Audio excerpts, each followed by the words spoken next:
من الشيطان الرجيم.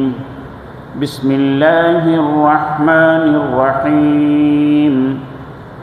إني وجهت وجهي للذي فطر السماوات والأرض حنيفا وما أنا من المشركين. صدق الله العلي العظيم. அளவிலா கருணையும் இணையிலா கிருபையும் உடைய அல்லாஹ்வின் திருப்பெயரால் வானங்களையும் பூமியையும் படைத்தவனின் பக்கம் ஒரு மனத்துடன் என் முகத்தை நான் திருப்பிவிட்டேன். மேலும் ஒருபோதும் நான் இணை வைப்பவர்களில் உள்ளவன் அல்ல என்று இப்ராஹீம் கூறினார். அல்லாஹ் உண்மையை கூறினான். எல்லா புகழும் நம் அனைவரையும் அவனது இல்லத்திலே அதிகாலை இபாதத்தில் ஒருங்கிணைத்த அல்லாஹு ஜல்ல ஷானுஹு தஆலாவுக்கே உரித்தானது. சலாத்தும் சலாமும் நபிகளார் ஸல்லல்லாஹு அலைஹி வஸல்லம் அவர்கள் மீதும் அவர்களது வழிகாட்டுதலை பின்பற்றி நடத்தும் நல்லடியார் அனைவர் மீதும் குறிப்பாக இங்கு கூடியிருக்கும் நம்மனைவர் மீதும் என்றும் உண்டாகட்டுமாக. அன்புக்கும் மரியாதைக்கும் உரிய அல்லாஹ்வின் நல்லடியார்களே, சூரத்துல் அன்ஆம் எனப்படும் 6வது அத்தியாயத்தின் 79வது வசனம் ஓதி காண்பிக்கப்பட்டு மொழிபெயர்ப்பும் வாசிக்கப்பட்டுள்ளது. அல்லாஹு ஜல்ல ஷானுஹு தஆலா குறிப்பிட்ட இந்த வசனத்திலே எத்தகைய வழிகாட்டுதல்களை உள்ளடக்கி இதனை இறக்கி அருளினானோ அவற்றை சரியான முறையில் விளங்குவதற்கும் அதன்படி செயல்படுவதற்கும் அல்லாஹ் நம் அனைவர்களுக்கும் அருள்பாலிப்பானாக. இது இப்ராஹிம் நபி அலைஹிஸ்ஸலாம் அவர்களுடைய ஒரு வாக்குமூலம். இந்த வாக்குமூலம் எந்த சந்தர்ப்பத்தில் அவர் கூறினார் என்பது கடந்த வாரங்களிலே விளக்கப்பட்டது. இப்ராஹிம் நபி அலைஹிஸ்ஸலாம் அவர்கள் சத்தியத்தை தேடி ஒரு பயணம் மேற்கொள்கிறார். சத்தியத்தை தேடிய பயணம் என்று சொன்னால் உண்மையான கடவுள் யாராக இருக்க வேண்டும், யாராக இருக்க முடியும் என்பதை குறித்த ஒரு தேடல். அந்த தேடலை அவர் மேற்கொள்வதற்கு அவருடைய குடும்பமும் அவருடைய சமுதாயமும் ஒரு காரணமாக இருந்துச்சு. என்ன மாதிரியான காரணம்? அவருடைய தந்தையே சிலைகளை பூஜை செய்யக்கூடிய ஒரு தலைமை பூசாரி. நாடு நகரம் முழுவதும் இணை வைப்பு என்று சொல்லக்கூடிய சிறுக்கிலே மூழ்கி இருக்கக்கூடிய ஒரு சூழ்நிலை. இந்த சூழ்நிலையிலே என்னுடைய குடும்பமும் இந்த சமுதாயமும் எவற்றையெல்லாம் வணங்கி கொண்டிருக்கின்றார்களோ அவை கடவுளாக இருக்க முடியாது என்கிற முடிவுக்கு அவர் வர்றார். அதற்கான தர்க்க ரீதியான காரணங்களும் இந்த குறிப்பிட்ட வசனங்களுக்கு முன்னால் இடம்பெறுகிற வசனங்களிலே எடுத்து சொல்லப்படுகிறது.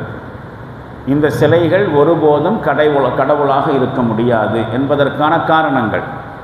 சரி, இப்போ இந்த சிலைகளெல்லாம் கடவுளாக இருக்க முடியாது என்று சொன்னால் அப்போ வேறு எது கடவுளாக இருக்க முடியும் என்பதையும் அவர் ஆய்வு செய்வதற்காக வேண்டித்தான் ஒரு பயணம் போகிறார்.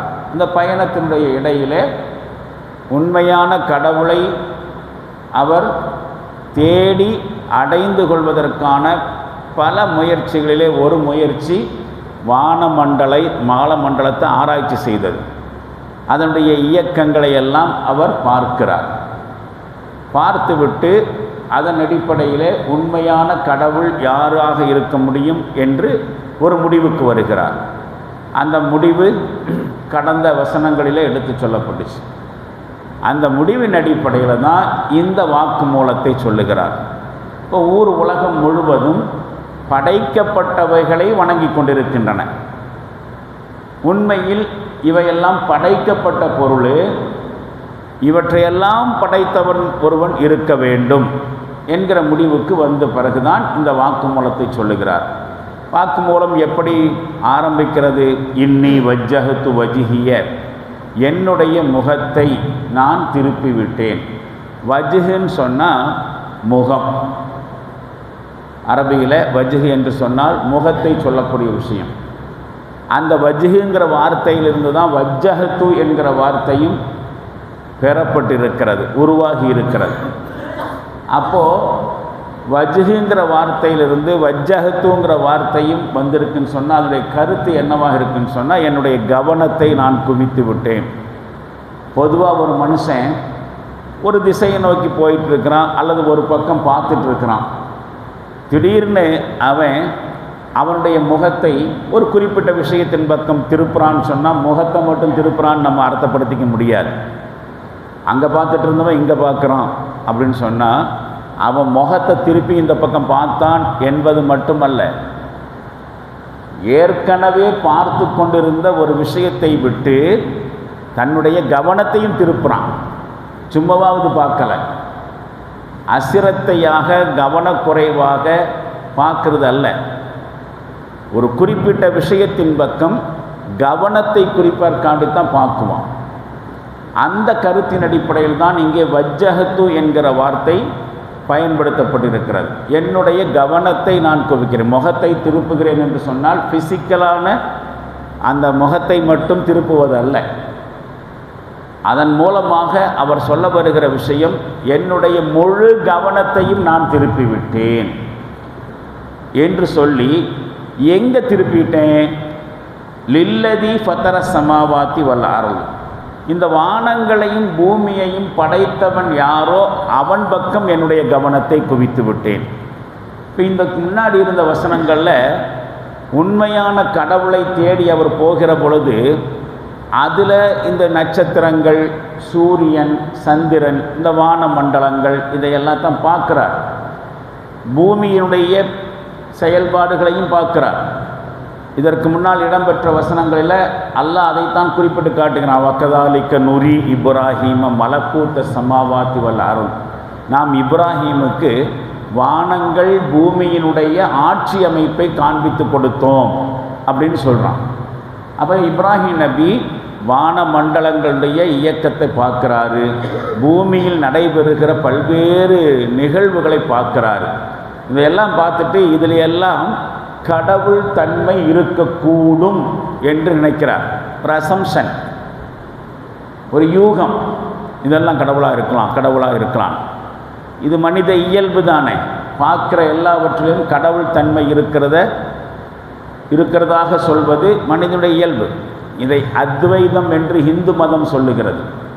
அத்வைதம் என்று சொன்னால் படைக்கப்பட்டிருக்கிற பொருள் அத்தனையிலும் கடவுள் தன்மை இருக்குது. அந்த வகையில் வானமும் கடவுள் தான், பூமியும் கடவுள் தான், ஆடு மாடு செடி கொடிகள் எல்லாமே கடவுள். இதில் எல்லாமே கடவுள் இருக்கிறான். சில சூஃபீச சிந்தனையிலையும் இது கலந்திருக்கு. இந்த அத்வைதம் என்று சொல்லக்கூடிய கருத்து மிக மிக ஆபத்தான கருத்து. அது இந்த இப்ராஹிம் நபி அலைஹிஸ்ஸலாம் அவருடைய இந்த ஸ்டேட்மெண்ட்டில் நாம் புரிஞ்சுக்க வேண்டிய முக்கியமான அம்சமும் கூட அதுதான். இந்து மதத்தில் இருக்கக்கூடிய இந்த அத்வைத கோட்பாடு எல்லாமே கடவுள் தான் அப்படிங்கிற அந்த தன்மை இருக்க, இந்த கருத்து இது முஸ்லிம்களிலே சூஃபிகள் என்று சொல்லக்கூடிய சில பேர்கள்ட்ட, சில பிரிவுகள்கிட்ட இருக்குது. அவங்க என்ன சொல்கிறாங்கன்னு சொன்னால் அதே அந்த அத்வைத கொள்கையை எடுத்துக்கிறாங்க. எப்படி காரணம் சொல்கிறாங்கன்னு சொன்னால், இந்த பூமியில் அல்லாஹ் இருக்கிறான் அப்படின்னு சொன்னால் அதுவே சிறுக்கான். அல்லாஹ் இருக்கிறான்னு சொல்கிறது சிறுக்கான். அவனுடைய படைப்புகளை வச்சு தான் நாம் அல்லாஹ்வை புரிஞ்சுக்கணும்.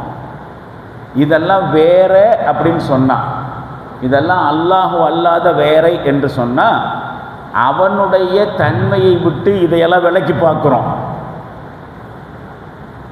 அப்படி விளக்கக்கூடாது. அல்லாஹ் என்பவன் எல்லாத்துலேயும் இருக்கிறான். இப்படி சூஃபீச சிந்தனை ஒரு கருத்தை முன்வைக்குது. அது அத்வைத கொள்கையிலிருந்து எடுத்தது தான். இங்கே நாம் கவனிக்க வேண்டிய விஷயம் அதுதான். படைக்கப்பட்டவை வேறு, எல்லாத்தையும் படைச்சவன் வேறு. இதை புரிஞ்சுக்கிறதுக்கு தான் பகுத்தறிவு என்று சொல்லப்படுகிறது. உண்மையில் கடவுள் மறுப்பை பகுத்தறிவு நாம் சொல்ல முடியாது. அது உண்மையிலே மிகப்பெரிய ஜாஹிலியத். கடவுள் இல்லை என்று சொல்லக்கூடிய கருத்து அது அறியாமையிலும் உச்சபட்ச அறியாமை. இஸ்லாம் சொல்லக்கூடிய பகுத்தறிவு இதுதான். என்ன பகுத்தறிவு? பகுத்தறிவுனா என்னது? பகுத்தல் ப்ளஸ் அறிதல். பகுத்தல்னா என்ன? பிரிக்கிறது. அறிகிறதுனாக்க புரிஞ்சுக்கிறது. ஒவ்வொரு விஷயத்தையும் பிரித்து பார்த்து புரிந்து கொள்வது, அதுக்கு பிறகு தான் பகுத்தறிவு. இது நஜீஸு, இது சுத்தமானது, பிரித்து பார்க்கிற அறிவு. இது நல்லது, இது கெட்டது, இது வேற அது வேற, பிரித்து பார்க்கறது. பாவம் வேற புண்ணியம் வேற, பிரித்து பார்க்கறது. இந்த மாதிரி எல்லாவற்றையும் பகுத்து இது வேற இது வேற, இது ரெண்டுக்கு சம்பந்தம் இல்லை என்று புரிஞ்சுக்கிறது பேர் தான் பகுத்தறிவு. அரபியில் இதை தம்ஈஸ்ன்னு சொல்லுவாங்க. தம்ஈஸ்ன்னு சொன்னால் நல்லது கெட்டதையும் பிரித்து பார்க்கிற அறிவு. இஸ்லாத்தை பொறுத்த வரைக்கும் ஒரு மனுஷனுக்கு ஒரு சட்டம் எப்போ இம்ப்ளிமெண்ட் ஆகும் அப்படின்னு கேட்டால் இந்த தம்ஈஸ் வந்த பிறகு. இதை ஆங்கிலத்தில் சொல்கிறதா இருந்தால் மெச்சூரிட்டின்னு சொல்லலாம். நாலேஜ் மெச்சூரிட்டி, நல்லது கெட்டதையும் பிரித்து பார்க்கிற பருவம். ஒரு குழந்தையாக இருக்கிற பொழுது ஒரு நெருப்பு துண்டை கொண்டு போய் வச்சா அதுக்கு நெருப்பு துண்டுன்னு தெரியாது. ஏதோ விளையாட்டு பொருள்னு சொல்லி அந்த நெருப்பு துண்டில் என்ன செய்யும், கையை கொண்டு போய் வச்சிரும். அதுக்கு தம்மீசி வரல, பகுத்தறிவு இன்னும் வரல, நாலேஜ் மெச்சூரிட்டி ஆகலை. அதனால தான் அது நெருப்புன்னு புரிஞ்சிக்க முடியல. இது நெருப்பாக்கும், இதை தொட்டால் சுடும், தெரியாது அந்த குழந்தைக்கு. எப்போ தெரியும்? அதிலிருந்து ஒரு அனுபவம் பெறுகிற பொழுது. அப்போ எப்போ அனுபவம்? எல்லாரும் தீயை தொட்டு பார்த்தா தீயின்னு புரிஞ்சுக்கிறாங்க?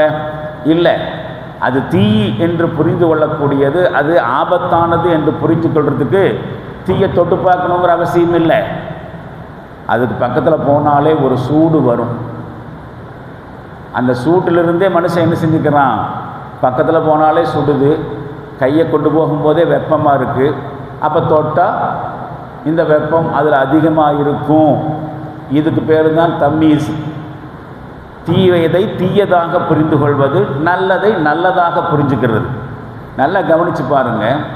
இந்த உலகத்தில் சில மனிதர்களை சில காரணங்களுக்காக வேண்டி தற்குறின்னு சொல்கிறாங்க. சில காரணங்களுக்காக வேண்டி, அதுக்குள்ளே நம்ம போக வேண்டாம். ஏன் தற்குறின்னு சொல்கிறாங்க? விவரம் இல்லாதவன், நல்லது கெட்டதையும் பிரித்து பார்க்குறதுக்கு உனக்கு தெரியல என்கிற அர்த்தத்தில் தான் தற்குறிங்கிற வார்த்தையை பயன்படுத்துவாங்க. உண்மையிலேயே ஒரு மனுஷன் மது அருந்துவதால் உடலுக்கு பாதிப்பு ஏற்படும் அப்படிங்கிறது யாருக்கு தெரியாது? சிகரெட் குடிப்பதால் பாதிப்பு ஏற்படும் என்று யாருக்கு தெரியாது? எல்லாருக்கும் தெரிஞ்ச ஒரு மகத்தான உண்மை. இந்த உண்மை தெரிஞ்சிருந்தும் ஒரு மனுஷன் அதனை விற்பனை செய்கிறான், அதை வாங்கி ஒருத்தன் குடிக்கிறான். இவர்களும் அறிவில்லாதவர்கள் தான், தற்குறிகள் தான்.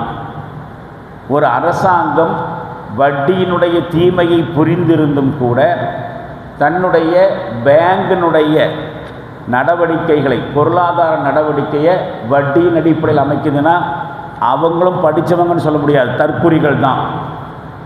தீயதை தீயதாக புரிஞ்சுக்கல, நல்லா தெரியுது இது தீமைன்னு.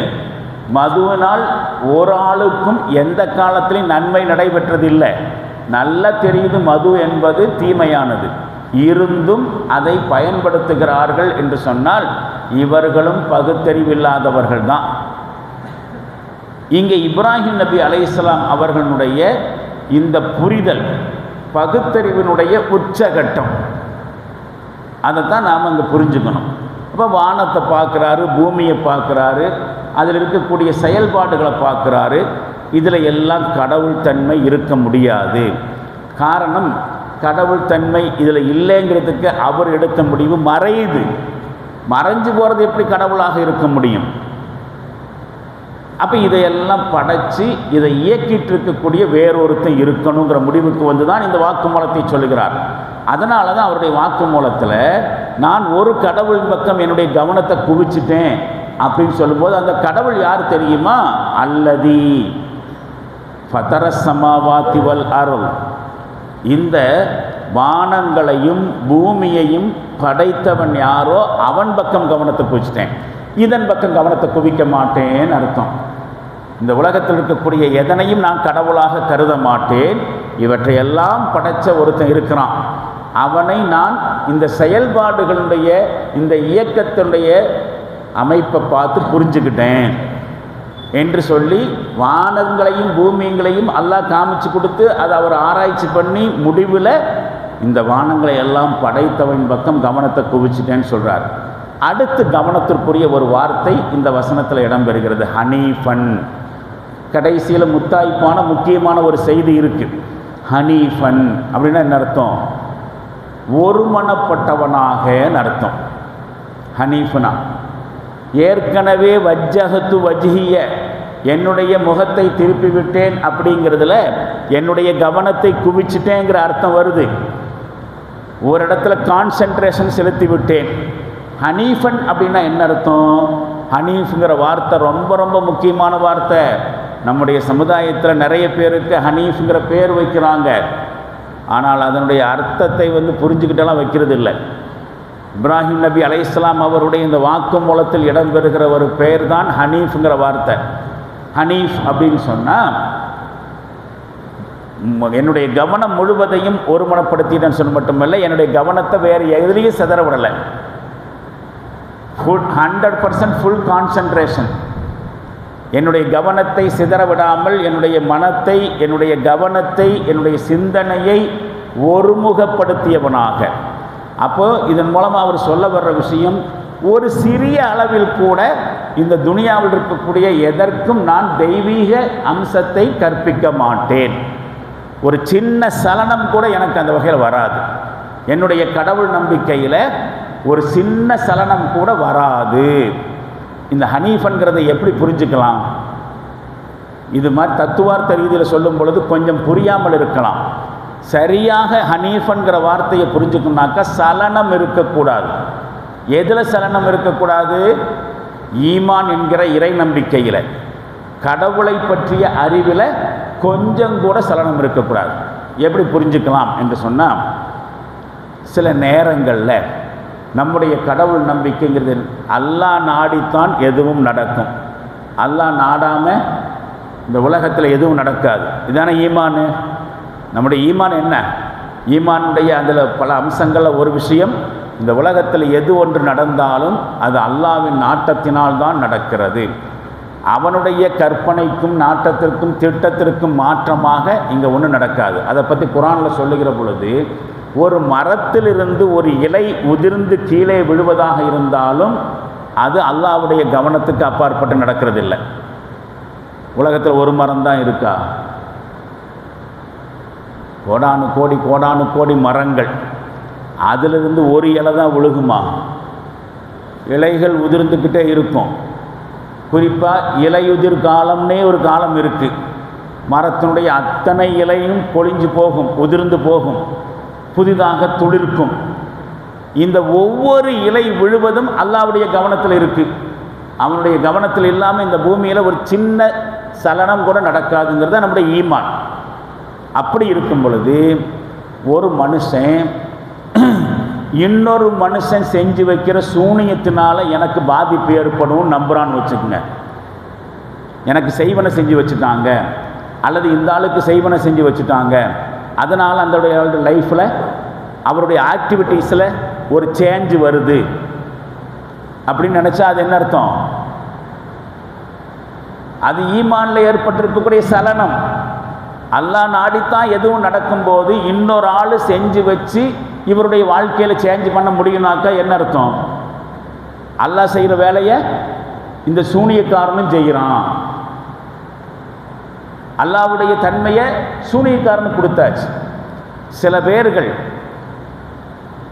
முஸ்லிம்கள்லேயே சில பேர்கள் மாற்று மதத்தினுடைய ஆலயங்களுக்கோ கோயிலுக்கோ போவாங்க. நாமெல்லாம் சோசியல் மீடியாவில் நிறைய காட்சிகளை பார்க்குறோம். நானே நேரடியாக நிறைய பார்த்துருக்கிறேன். குறிப்பாக வேளாங்கண்ணி சர்ச்சில் இப்போவும் போய் பார்த்தா தொப்பியும் பர்தாவும் அணிந்திருக்கக்கூடிய நிறைய முஸ்லிம்கள் அங்கே போய் அந்த சடங்குகளை நிறைய கலந்துக்குவாங்க. நேரடியாக பார்த்த விஷயம். என்ன புரிஞ்சுக்கிறாங்க? இங்கே போனால் எனக்கு இன்ன காரியம் நடக்கும். அதே மாதிரி தான் முஸ்லிம்கள் தர்காக்களில் போய் அங்கே என்ன செய்வாங்க? அங்கே நடக்கக்கூடிய பூஜைகள் புனஸ்காரங்களில் கலந்துக்கிறதோ அல்லது அங்கே சாஷ்டாங்கம் செய்கிறது, சஜிதா செய்கிறது, ரொம்ப பெரிய பக்தியை அங்கே வெளிப்படுத்துறது. அதற்கெல்லாம் நிறைய முட்டு கொடுப்பாங்க. ஆலிம்சாக்கள் கூட முட்டு கொடுப்பாங்க. என்ன முட்டு கொடுப்பாங்க? அங்கே போயெல்லாம் ஒன்று அவங்கள கடவுளாக நாங்கள்லாம் பார்க்குறது இல்லை. இவர்கள் கடவுளுடைய அருள் பெற்ற மகான்கள். இவர்கள் மூலமாகத்தான் அல்லாஹ்விடத்தை நாம் மூவ் பண்ண முடியும். நாமெல்லாம் பாவியான மனுஷங்க, பாவியான மனிதர்கள் அல்லாட்ட டைரெக்டாக மூவ் பண்ண முடியாது. இந்த மாதிரி புனித ஆத்மாக்கள் மூலமாகத்தான் நடக்கும். இவங்க அல்லாட்ட சொல்லி நமக்கு தேவையானது வாங்கி தருவாங்க என்று சொல்லி இந்த மாதிரியான நம்பிக்கைகள் எல்லாம் ஈமானில் ஏற்படுகிற சலனங்கள். இவர்கள் ஹனீஃபுகள் அல்லன்னு அர்த்தம்.